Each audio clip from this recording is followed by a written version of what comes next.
आदाब नाजरीन, आप देख रहे हैं INN न्यूज़। मैं हूं शौकत अली सूफ़ी। आइए नज़र डालते हैं आज की कुछ अहम खबरों पर। ग्रेटर हैदराबाद म्यूनसिपल कॉरपोरेशन के इंतखाबात में बीजेपी की शानदार कामयाबी पर वज़ीर आज़म नरेंद्र मोदी और बीजेपी के कौमी सदर JP नड्डा ने मरकज़ी ममलिकती वज़ीर दाखिला किशन रेड्डी और सदर रियासती बीजेपी और रुकन पार्लियामेंट B संजय से फ़ोन पर बात करते हुए मुबारकबाद दी, जबकि मरकज़ी वज़ीर दाखिला अमित शाह ने ट्वीट करते हुए किशन रेड्डी और B संजय को मुबारकबाद देते हुए ग्रेटर हैदराबाद की आवाम से इज़हार तशक्कुर किया।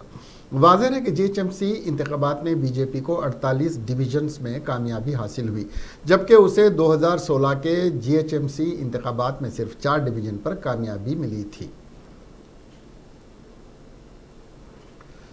वज़ीर ख़ारिजा S जयशंकर कनाडा की सरबराही में होने वाली कोविड-19 वबा को कंट्रोल करने से मुताल्लिक़ इजलासों में शिरकत नहीं करेंगे।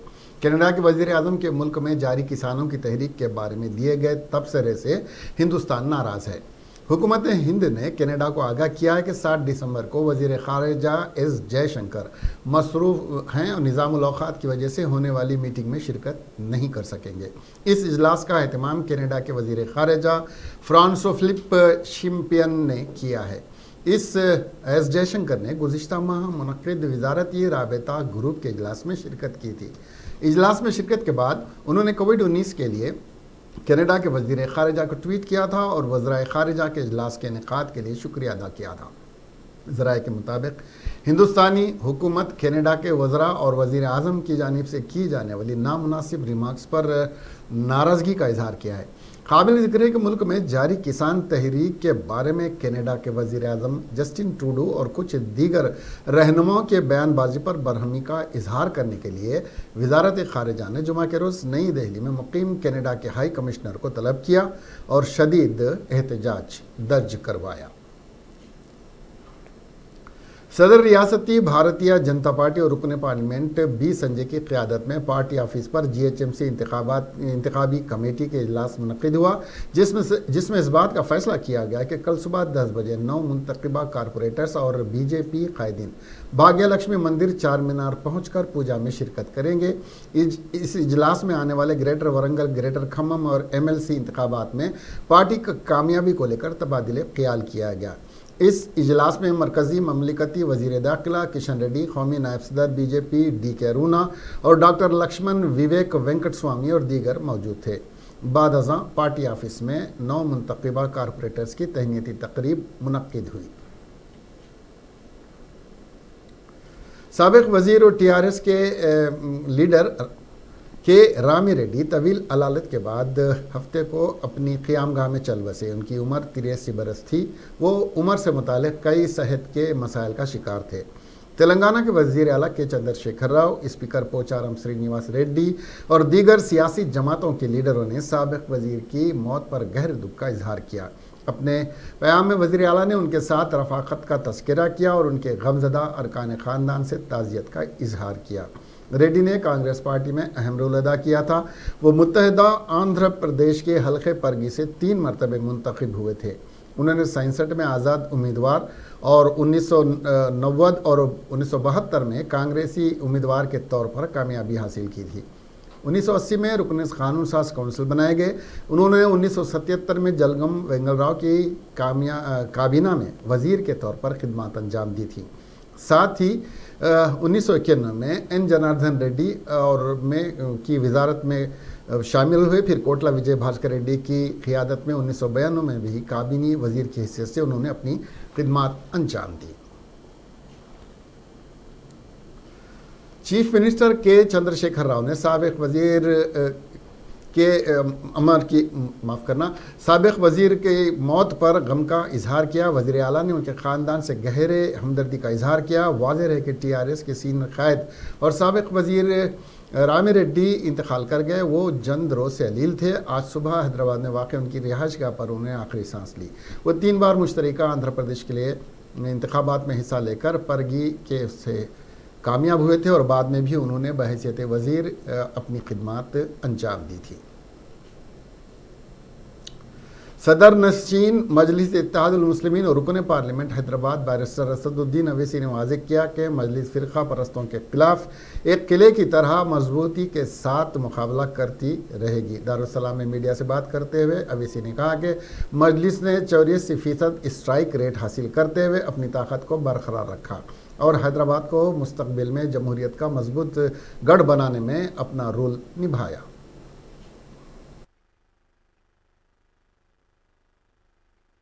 अरे कितनी मिसालें दूंगा मैं आपको इसे। ये हमको बीजेपी से क्यों जोड़ते हैं आप? देखिए समंदर हम नहीं, सारी सियासी पार्टियां समंदर के दो किनारे एक नहीं हो सकते, इतना याद रख लीजिए आप। समंदर के दो किनारे कभी एक नहीं हो सकते। तो बंगाल में भी ऐसा ही होने वाला है सर, अब बीजेपी जीतेगी, आप चुनाव लड़ेंगे। अरे भाई अगर मेरे लड़ने से तो कोई जीतेगा कोई हारेगा, मैं भी जीतूंगा ना। ये कब से हो गया कि भाई आप ये देख कर लड़िए इलेक्शन? मैं भी हारा है, 7 सीट में हार गया। मेरे खिलाफ क्यों मैं बोलूं, शिकायत करूं? मैं छोटे बच्चे की तरह रहूं कि मैं 7 सीट में हार गया, क्यों लड़े मेरे खिलाफ? यही तो जमहूरियत की खूबसूरती है, यही तो जमहूरियत की खूबसूरती है। तो बंगाल के हमारे जिम्मेदारों से हमारी बातचीत होगी, उनसे पूरा बात करेंगे, फैसला लेकर आपको बताएंगे। बीजेपी जिस तरीके से गेन कर रही है, बिहार में भी आप चुनाव लड़े, आपको भी 5 सीटें मिली, बीजेपी जीती, यहाँ भी यही देखने को मिला। तो बंगाल में आप जैसे बोलते हैं, हर बार आप ये बोलते हैं कि वक्तिया फायदा है, वक्तिया जीत है। एक बात सुनिए, बिहार बंगाल में पार्लिमानी चुनाव हुए, 18 बीजेपी जीती, हम तो एक भी नहीं लड़े। क्या बोलेंगे आप? टीएमसी के नेता छोड़ के बीजेपी भाग रहे, हमसे पूछ के जा रहे हैं क्या वो? अरे हर चीज में हमको लाके आप लोग खड़ा कर देते सामने। अरे हमारे कंधे पे रखकर बीजेपी का बाजा मत बजाइए, हमारे कंधे पे रखकर बीजेपी का प्रोपेगेंडा मत करिए। और बीजेपी अगर जीत रही है तो क्यों जीत रही है भी तो देखिए। भाई आप तो मुसलमानों का सेक्युलर वोट ले रहे हैं, मगर आपका वोटर कहाँ भाग रहा है वो भी तो सोचिए। आप वो क्यों नहीं सोचते? जिस दिन ये तमाम जो अपने आप को सेकुलर कहते हैं वो इस चीज़ को सोचेंगे, समझेंगे, प्लान आउट करेंगे, तभी जाकर बीजेपी से मुकाबला कर पाएंगे। अगर ये दिन रात 24 घंटे से असदुद्दीन अवैसी या रामायण करते रहेंगे तो कोई फर्क पड़ने वाला नहीं है। करते रहिए, आप हमारा नाम लेते रहिए, हम और आगे बढ़ते जाएंगे। यानी बीजेपी भी आगे बढ़ती जाएगी। अब बीजेपी आगे बढ़ रही है तो इनकी वजह से बढ़ रही है। बिहार में इतना एंटी इनकम्बेंसी था जेडीयू के खिलाफ, और अब वहाँ नहीं जीतते आप, तो इसका जिम्मेदार किसको देंगे आप? अरे भाई आप नहीं जीत पा रहे तो हमको आप इनकी वजह से हो, तो ठीक है बोलिए, कोई बात नहीं। सर हैदराबाद की जनता कब तक उम्मीद करे अपने नए मेयर? अभी तो ये तो प्रोसेस उसका है, उसका एक स्टैट्यूट है, एक्ट है, उसके मुताबिक वो। कांग्रेस से रुकने पार्लियामेंट कोमटिरेड्डी वेंकट रेड्डी ने मीडिया से बात करते हुए बताया कि दुबाक और जीएचएमसी इंतखाबात में दुबाक की और हैदराबाद की अवाम ने रियासती हुकूमत के खिलाफ अपने वोट का इस्तेमाल इसलिए किया कि वज़ीर आला के चंद्रशेखर राव ने अवाम से और किसानों से किए गए वादों को पूरा नहीं किया। कोमटिरेड्डी वेंकट रेड्डी ने एक सवाल के जवाब में बताया कि पीसीसी के ओहदे पर कौन फायज होगा, इसका फैसला आला कमान करेगी।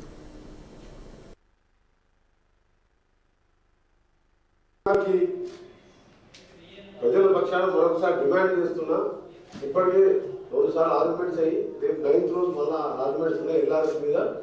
25 లక్షల మంది ఇప్పటికీ 1000 రూపాయల లెక్క 2500 కోట్లు కట్టి దాని మీద ఏం చేయాలి, ఒక్కొక్కరు మళ్ళా 1,00,000 రూపాయలకి భారం పడుతుంది. దాని మీద హైకోర్టులో ఉన్నది. ముఖ్యమంత్రి గారిని మరొకసారి డిమాండ్ చేస్తున్నాం మీ ద్వారా. నీకు చెప్పిన ఎన్నికల్లో చెప్పిన బుద్ధి ఏ పార్టీ గెలిచింది, ఏ విధంగా గెలిచింది వాళ్ళు చెప్పారు. మళ్ళా దాన్ని రిపీట్ చేయకుండా ఎల్ఆర్ఎస్ వెంటనే ఉపసంహరించుకోవాలని ముఖ్యమంత్రి గారిని డిమాండ్ చేస్తున్నాం. రెండవది 7వ తారీఖు నుంచి ఎక్కడైనా వారం అది మొత్తం కూడా ప్రజల్ని మోసం చేసింది. ఆ రిజిస్ట్రేషన్ బంద్ చేయడం ఒక దుర్భర చర్య. వీటన్నిటి మీద ముఖ్యమంత్రి గారు నిర్ణయం తీసుకోకపోతే हयात नगर के बीएन रेड्डी डिवीजन में टीआरएस की उम्मीदवार सिर्फ 32 वोटों की अक्सरियत से हार गई। इसकी वजह खुद इसका बेटा बन गया। तफसीलात के मुताबिक लक्ष्मी प्रसन्ना गौड़ टीआरएस की तरफ से इंतखाबी मैदान में थी। बीजेपी की जानिब से मुद्दुलच्ची रेड्डी को इस उम्मीदवार बनाया गया था। इब्तदाई रायशुमारी में भी 1206 वोटों से लक्ष्मी प्रसन्ना आगे थीं, लेकिन आखिरी जो फाइनल गिनती हुई तो वो सिर्फ 32 वोटों की अक्सरियत से हार गईं। इसके लिए खुद लक्ष्मी के बेटे रंजीत गौड़ को डमी उम्मीदवार नामजद किया गया था। रंजीत गौड़ को 39 वोट मिले। अगर वो नामजदगी वापस ले लेता तो वो 39 वोट टीआरएस के खाते में जाते और लक्ष्मी प्रसन्ना गौड़ इंतखाब जीत जाती। तकदीर के अजीब व गरीब खेल का मतलब यही है। बकौल किसी शायर के, इस घर को आग लग गई घर के चिराग से।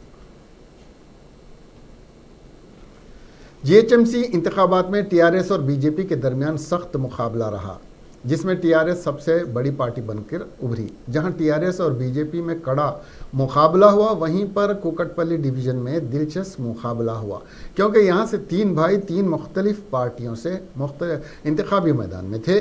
जुपल्ली सत्यनारायणा टीआरएस से, पवन कुमार बीजेपी से और विश्वा तेजेश्वर कांग्रेस के टिकट से इसी डिवीज़न से इंतखाब लड़ रहे थे। ये राय दहिंदों के लिए कंफ्यूज करने वाली बात थी कि एक ही ख़ानदान के 3 अफराद में से किसको वोट दिया जाए। आखिरकार जब राय शुमारी हुई तो जुपल्ली सत्यनारायणा, जो टीआरएस के रुकन थे, ने बाजी मारी और वो इस डिवीज़न से बहैसियत काउंसलर मुंतखब करार दिए गए। ग्रेटर हैदराबाद म्यूनसिपल कॉरपोरेशन के इंतखाबात में किसी भी पार्टी को अक्सरियत हासिल नहीं हुई है। मेयर के ओहदे पर फायज होने के लिए टीआरएस पार्टी को मजलिस की तायद हासिल करना ज़रूरी होगा।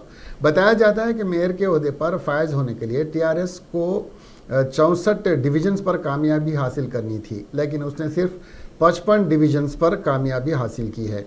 टीआरएस को एक्स अफिशियो अरकान को मिलाकर मेयर के ओहदे के 102 वोट की ज़रूरत होगी। फिलहाल एक्स अफिशियो अरकान को मिलाने के बाद भी टीआरएस पार्टी को 9 मजीद कारपोरेटर्स की तायद हासिल करनी होगी। इसके लिए मजलिस की तायद ज़रूरी हो गई है। आदाद शुमार पर गौर करें तो अवैसी की पार्टी का स्ट्राइक रेट बेहतर है। अवैसी ने 150 अरकान वाले कारपोरेशन इंतखाबात में महज 51 सीटों पर ही उम्मीदवार उतारे थे और इनमें से उन्हें 44 पर जीत हासिल हुई, यानी अवैसी का स्ट्राइक रेट 86% से ज़्यादा रहा, जबकि टीआरएस को 33 सीटों का नुकसान उठाना पड़ा। वज़ीर आला चंद्रशेखर राव की पार्टी को 2016 के इंतखाबात के मुकाबले में 40% कम सीटें हासिल हुई हैं। ज़राए के मुताबिक टीआरएस ने मेयर उम्मीदवार के लिए भारतीय नगर से दूसरी मरतबे मुंतखब हुई सिंधु आदर्श रेड्डी के नाम को पेश किया है और इम्कान है कि वो तेलंगाना की अगली मेयर होंगी और मेयर बंतो राम मोहन की जगह ओहदे पर फायज होंगी। बावसूख ज़राए के मुताबिक इंतखाबी नतायज के फौरी बाद चीफ मिनिस्टर के चंद्रशेखर राव ने संधू रेड्डी को अपने ख़यामगाह प्रगति भवन तलब किया और इस ताल्लुक़ से वाकिफ़ करवाया। रियासती हुकूमत ने 2020 के जीएचएमसी इंतखाबात के लिए मेयर की सीट को जनरल कैटेगरी से खातून के लिए मुख्तस किया है। सिंधु रेड्डी एक सियासी ख़ानदान से वाबस्ता है और उसके रिश्तेदार भोपाल रेड्डी टीआरएस के कानून साज रुकन रह चुके हैं। ज़राए के मुताबिक टीआरएस ने पहले एससी खातून के लिए मेयर की सीट मुख्तस करने का फैसला किया था, ताहम नतायज के बाद उसने इरादा तर्क करते हुए जनरल कैटेगरी की खातून को मुतवक्किल मेयर के लिए मुंतखब करने का फैसला किया है। जीएचएमसी इंतखाबात में रेड्डी बरादरी के उम्मीदवारों ने बेहतर मुजाहरा पेश किया है। एलबी नगर से बीजेपी ने 23 डिवीजन्स के मिनजुमला 14 डिवीजन्स में कामयाबी हासिल की, जिसमें से बेशतर कामयाब होने वालों का ताल्लुक रेड्डी बरादरी से है। मगरबी तेलंगाना में भी रेड्डी बरादरी के उम्मीदवारों के बेहतर मुजाहरे पेश किए गए हैं।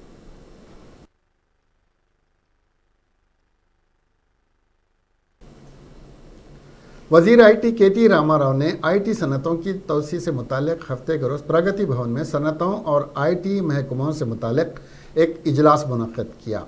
इस मौके पर केटीआर ने खिताब करते हुए कहा कि महबूबनगर, वरंगल और खम्मम में आईटी सनतों की तोसी के लिए पहले ही इंतजाम किए जा चुके हैं। उन्होंने कहा कि मुतअद्दिद आईटी कंपनियां पहले ही वरंगल में काम कर रही हैं। उन्होंने कहा कि मज़ीद आईटी कंपनियां दूसरे मरहले के तहत ज़िले वरंगल में काम शुरू करने के लिए तैयार हैं। इसके अलावा चंद मारूफ कंपनियां जल्द ज़िले वरंगल में कंपनियां कायम करेंगी और इस सिलसिले में तेलंगाना के महकमे आईटी इन कंपनियों के साथ बातचीत कर जारी रखे हुए वज़ीर केटी रामाराव ने कोमपल्ली में आईटी पार्क की तामीर से मुतालिक अराजी के हुसूल के लिए TSIIC के MD को हिदायत दी है। वजीर पंचायत राज एराबली दयाकर राव ने जीएचएमसी इंतखाबात में कामयाबी हासिल करने वाले कारपोरेटर से अवाम के एतमाद को बरकरार रखते हुए डिवीज़न को तरक्की देने के मकसद के तहत काम करने का मशवरा दिया है। Meerpet housing board colony division के कारपोरेटर प्रभुदास ने हफ्ते के रोज़ हनुमाकुंडा में वाक़ कैंप ऑफिस में वजीर एराबली दयाकर राव से मुलाकात की। इस मौके पर कारपोरेटर प्रभुदास ने उनकी तायद में जीएचएमसी इंतखाबी मुहिम चलाने पर वजीर का शुक्रिया अदा किया।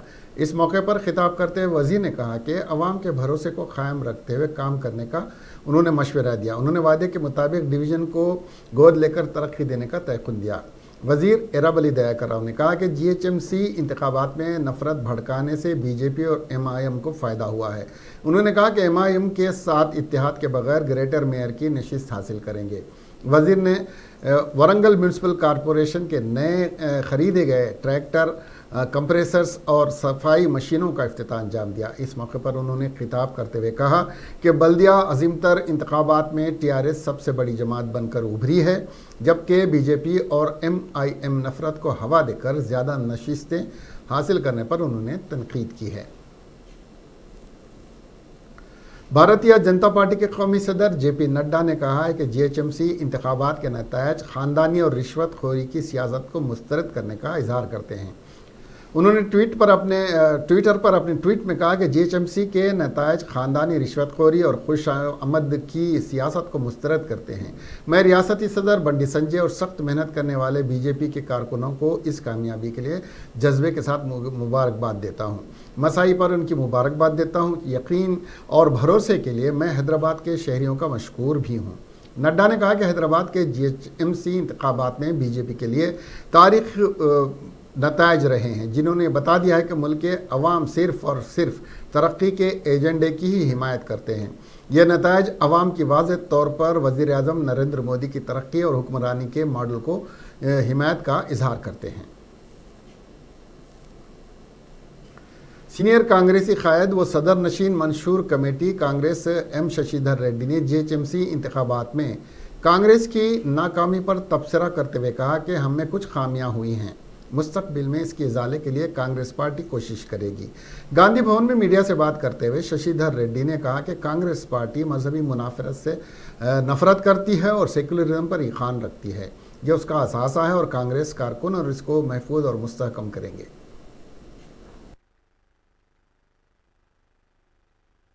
के चुनाव के जो नतीजे आए हैं, इसके बाद हम कांग्रेस पार्टी की तरफ से सारे वो कांग्रेस कैंडिडेट्स और उनके लिए जो काम किए हैं कांग्रेस के कार्यकर्ता और लीडर्स और कांग्रेस पार्टी को जो वोट मिले हैं, जिन्होंने वोट डाला है, हम उन सब का शुक्रिया अदा करते हैं। ये चुनाव जो लोगों के सिविक कम्युनिटीज़ जो मसले हैं, इन मुद्दों पर चुनाव नहीं हुआ है। ये मज़हब के नाम पर जो पोलराइजेशन करने की जो ताकतें हैं दोनों तरफ से, उन लोगों के जो तकरीरें रहीं, जो बातें रहीं, मज़हब के नाम पर जो समाज को बांटना चाहते हैं, उन लोगों के बहकावे का नतीजा ज़्यादा है। लोगों के अपने मसलों के बारे में ये कोई फ़ैसला नहीं है और इसका ये ज़्यादा दिन तक टिक कर नहीं रह सकती। हम ये मानते हैं कि आने वाले दिनों में हम जानते हैं कुछ कमियां हैं, कुछ गलतियां हुई होगी। इन सब के बारे में हम रिव्यू करेंगे, हमारी क्या ताकतें हैं, हमारी क्या कमज़ोरी है, और आगे चलकर फिर एक बार कांग्रेस पार्टी को मजबूती के साथ आगे ले जाएंगे। अरे हम जब 294 MLAs वाले असेंबली में जब हम 26 लोग जीते थे, उस वक्त कहा कि कांग्रेस ख़त्म हो गई। ये कांग्रेस की नाकामी अभी हुई है, इसके मैंने वजह अभी बताया है, मगर हम फिर उभर कर आएंगे। हमारी जो सोच है कांग्रेस की और हमारी जो गलतियां होंगी उन सब पर हम रिव्यू करके आगे चलेंगे।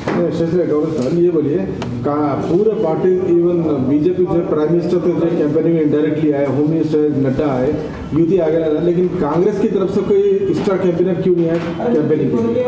चलिए, ये पूरा यहाँ पर जो मैं कहते आया हूँ, जिन मुद्दों पे लोगों को बांटने की इनकी कोशिश थी, उस सिलसिले में ये सारे लोग यहाँ पर आए। कायद कांग्रेस मखन्ना पार्टी मल्लू भट्टी विक्रमार्का ने वाजे किया कि वो प्रदेश कांग्रेस कमेटी की सदारत के दावेदारों में शामिल नहीं हैं। वो कांग्रेस के एक अदना कारकुन की हैसियत से अपने फ़राइज़ को बखूबी निभाएंगे। सीनियर कांग्रेस कायदीन के एक इजलास के बाद मीडिया से खिताब करते हुए भट्टी विक्रमार्का ने कहा कि कांग्रेस पार्टी बल्दी इंतखाबात में सरकारी मिशनरी के बेजा इस्तेमाल और मजहबी मुनाफरत फैलाने के चंद पार्टियों के एजेंडे के खिलाफ आवाज़ बुलंद करेगी। వాదాన్ని తప్పనిసరిగా కాంగ్రెస్ పార్టీ వాదంగా తీసుకొని వచ్చి ప్రజల అంతిమ లక్ష్యం కోసం పనిచేస్తారు. మీడియా సంస్థలన్నీ అమూల్యమైనవి. మీడియా కేవలం రెండు పార్టీలకే ప్రచారం సాగించింది, మమ్మల్ని పట్టించుకోలేదు, అమూల్యమైనవి అని చెప్పి మీ party working president Revanth Reddy చేసిన ఆరోపణలు సమర్థిస్తారు.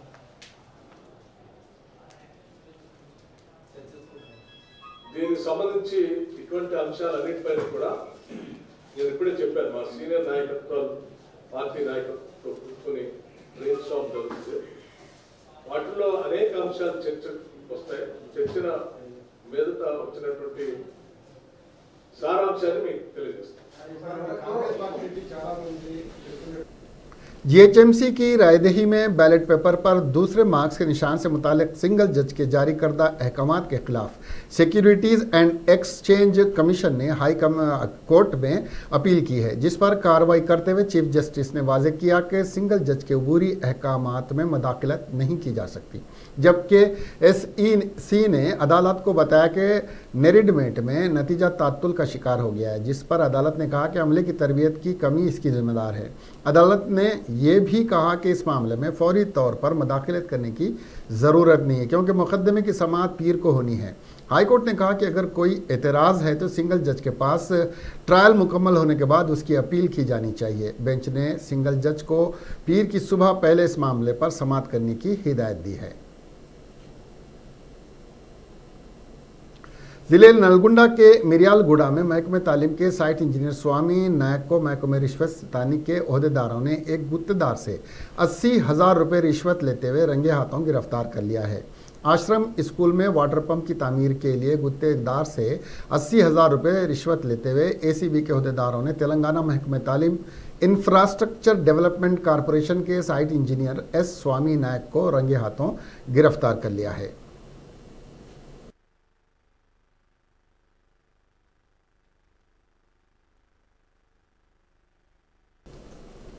कांग्रेस के सीनियर लीडर जाना रेड्डी की जानिब से कांग्रेस पार्टी छोड़ने और बीजेपी में शामिल होने की इत्तलात गश्त कर रही हैं।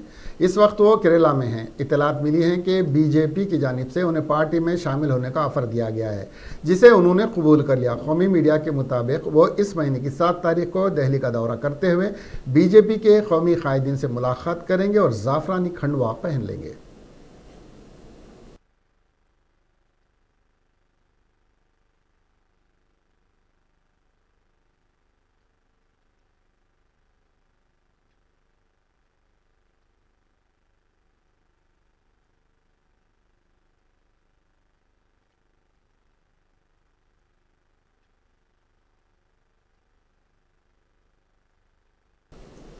आंध्र प्रदेश के विशाखापट्टनम में पेश आए सड़क हादसे में 20 मुसाफिरीन जख्मी हो गए।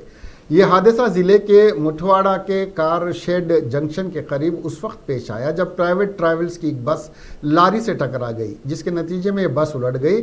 इस हादसे में बस के 20 मुसाफिर जख्मी हो गए, जिनको इलाज के लिए अस्पताल मुंतकिल किया गया। यह बस श्रीकाकुलम से विशाखापट्टनम जा रही थी कि यह हादसा पेश आया।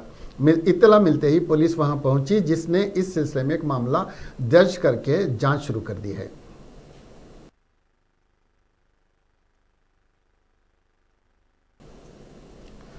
बाबरी मस्जिद की शहादत आज़ाद हिंदुस्तान का एक ऐसा सानहा है जिसे कभी भुलाया नहीं जा सकता। यूनाइटेड मुस्लिम फोरम के जिम्मेदारों ने बाबरी मस्जिद की शहादत को मुल्क के सियाह दिन के तौर पर मनाने इसलिए कि इस दिन न सिर्फ मस्जिद को शहीद किया गया बल्कि मुल्क के सेकुलर और जमहूरी ढांचे को मुनहदिम किया गया।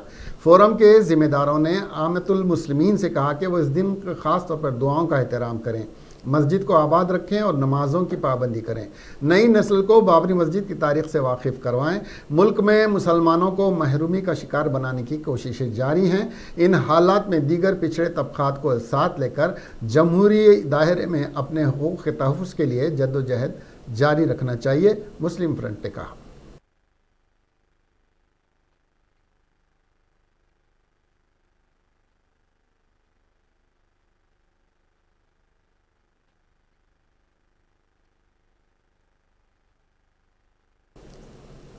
कांग्रेस के साबिक़ सदर राहुल गांधी ने कहा है कि बिहार में किसान मिनिमम सपोर्ट प्राइस के बगैर परेशान हैं और वज़ीर आज़म नरेंद्र मोदी ने मुल्क भर के किसानों को इस बहरान में ढकेल दिया है। मिस्टर गांधी ने हफ्ते के रोज़ कहा, बिहार का किसान MSP APMC के बगैर काफ़ी परेशानी में है और अब वज़ीर आज़म ने पूरे मुल्क को उसी कुएं में ढकेल दिया है। ऐसे में मुल्क के किसानों का साथ देना हमारा फ़र्ज़ है। इसके साथ ही उन्होंने MSP ना मिलने पर परेशान बिहार के किसानों का एक वीडियो जारी किया है जिसमें कहा गया है कि औरंगाबाद के किसानों को धान का MSP नहीं मिल रहा है और हुकूमत उनके बहरान पर तवज्जो नहीं दे रही है। किसानों की धान की काश्त पूरी तरह से बर्बाद हो गई है। दरी असना कांग्रेस मुआसिलात शोबे के सरबराह रणदीप सिंह सरजेवाला ने मिस्टर मोदी को किसान तहरीक को ख़त्म करने के लिए जिद छोड़ने का मशवरा दिया और कहा कि बादशाहत को तर्क कीजिए, राजधर्म मानिए, किसानों की बात सुने, काले क़वानीन को मनसूख करें, वरना तारीख़ ने कभी भी गुरूर को माफ़ नहीं किया। किसान मुखालिफ मोदी हुकूमत है।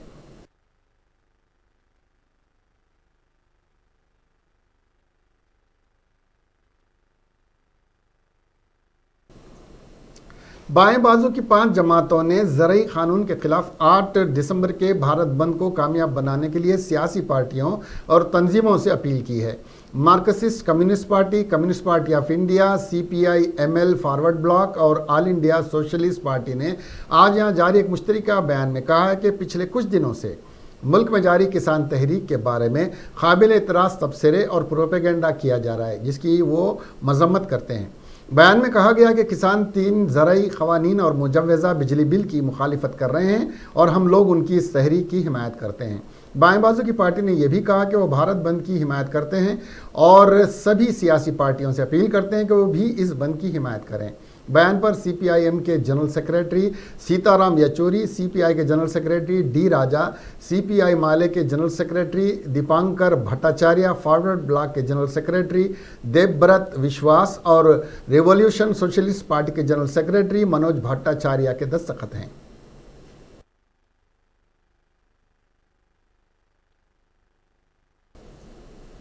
मध्य प्रदेश के छिंदवाड़ा से एक दिल दहला देने वाली खबर सामने आई है। यहाँ मछली को लेकर हुए तनाज़े में शौहर ने अपनी बीवी को जिंदा जलाकर मार डाला। बताया गया कि छिंदवाड़ा के देलाखारी गांव में मुलजिम शौहर ने बीवी को मछली पकड़ने के लिए साथ चलने को कहा। बीवी ने इनकार कर दिया जिसको लेकर दोनों के दरमियान तनाज़ा हो गया। उसी सिलसिले में इल्ज़ाम है कि शौहर ने खातून पर पेट्रोल डालकर इसके जिस्म पर आग लगा दी। खातून की चीखों पुकार सुनकर पड़ोसी आए तो उसको फ़ौरन अस्पताल ले जाया गया, लेकिन तब तक इसकी मौत हो चुकी थी। इतलात के मुताबिक तामिया थाने हल्के में आने वाला गांव देलाखारी के नया मोहल्ले में जुमेरात को अचानक खातून की चीखने की आवाज़ आने लगी। पड़ोसियों ने जाकर देखा तो पता चला कि गुमती बाई की कहार जल गई है। पड़ोसियों ने पुलिस को इत्तला दी। शौहर बली कहार आए दिन बीवी को गुमती के साथ मारा पीटा करता है। जुमेरात को भी मछली पकड़ने को लेकर इन दोनों के दरमियान कहासुनी हो गई। दरअसल शौहर ने बीवी से मछली पकड़ने के लिए साथ चलने को कहा, लेकिन बीवी ने मना कर दिया। ये बात शौहर पर इतनी नागवार गुजरी कि पहले तो इसने बीवी के साथ मारपीट की और फिर पेट्रोल डालकर आग लगा दी। इत्तला मिलते ही पुलिस जाए वाक़े पर पहुंच गई और ज़ख्मी खातून को 108 एम्बुलेंस से अस्पताल भेजा। खातून ज़्यादा जल चुकी थी जिसकी वजह से उसकी मौत हो गई। पुलिस ने मुलजिम के खिलाफ 302 की दफ़ा के तहत मुकदमा दर्ज कर लिया है।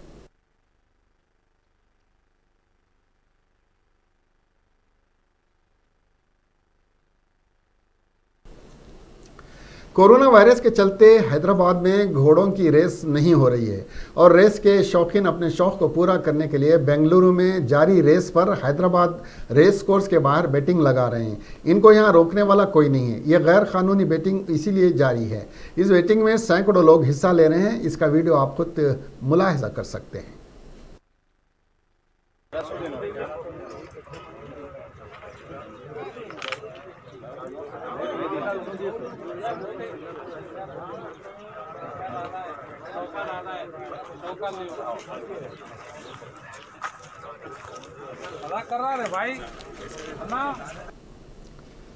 इसके साथ ही ये खबरें यहीं ख़त्म हुई। अब हमें दीजिए इजाज़त और देखते रहिए INN चैनल। खुदा हाफिज़।